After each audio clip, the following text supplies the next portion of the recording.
Mu mwaka wa 2026 u Rwanda rwongeye kwandika izina ryarwo mu mateka y'umutekano mpuzamahanga binyuze muri Rwanda National Police SWAT Team yitabiriye SWAT Challenge 2026 isanzwe ibera i Dubai.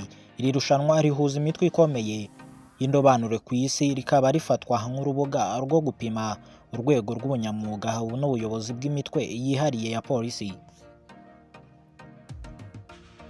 Muri aka kanya u Rwanda rusa nk'urwaserukiye Afurika mu kwitabira irushanwa rihuza indobanure z'isi yose bya SWAT Team. Kwitabira kwa Rwanda Police SWAT Team si amahirwe gusa, ahubwo ni n'ikimenyetso cy'icyizere mpuzamahanga u Rwanda rufitiwe. Mu makipe aturuka ku migabane itandukanye, u Rwanda narwo rwaje guserukira Afurika. Nk'ibisanzwe mu ndangagaciro z'umusirikare nyarwanda cyangwa se umupolisi nyarwanda cyangwa se umunyarwanda muri rusange, imyitwarire myiza n'ikinyabupfura abagomba kurangwa nabyo ahari hose. Na SWAT Team i Dubai niko bimeze, iri kurangwa n'imyitwarire myiza n'ikinyabupfura, imikoranire ikomeye nk'ikipe imwe, ubumenyi buhanitse mu bikorwa by'akaga, ndetse no kwihangana n'imbaraga z'umubiri zihambaye. Rwanda Police SWAT Team yitabiriye ibyiciro bitandukanye birimo Tactical Operations. Bino bishatse kuvuga gukemura ibibazo bikomeye mu buryo bwihuse kandi bwitondewe.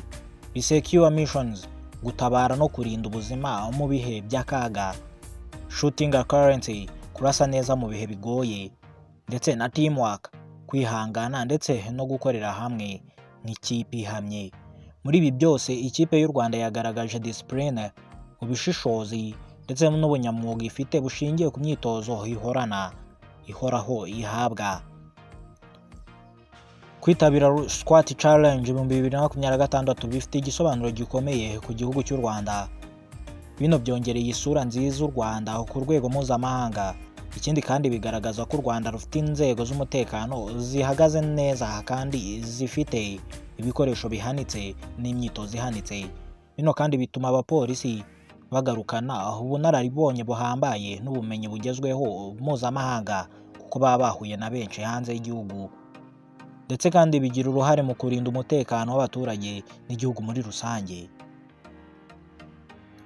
Rwanda Police SWAT Team muri SWAT Challenge 2026 ni isomo rikomeye ku rubyiruko. Discipline, kwitanga, imyitozo n'indangagaciro z'igihugu bishobora kukugeza ku rwego mpuzamahanga. Ndetse kandi bikino ni igihamya uko u Rwanda rutohereza abahagarariye igihugu gusa, ahubwo rwohereza n'indangagaciro zarwo. SWAT Challenge 2026 cyangwa se SWAT Challenge 2026 yabaye urubuga u Rwanda rwifashishije mu kwerekana ko rufite polisi y'indobanure yizewe kandi ihiganwa ku rwego rw'isi. Rwanda Police SWAT Team niyitabiriye gusa irino rushanwa, yanahagarariye igihugu n'icyubahiro cy'igihugu. Komeza wihere ijisho hano marushanwa ya SWAT Challenge abera i Dubai, dore ko inari inshuro ya 7 u Rwanda rukaba ruyitabiriye ku nshuro yarwo ya 6. Komeza wihere ijisho urebe umwanya u Rwanda ruriho ndetse nuko ruri kwitwara. Nge twabanye mu iki kiganiro, nitwa KWIBUKA Longin.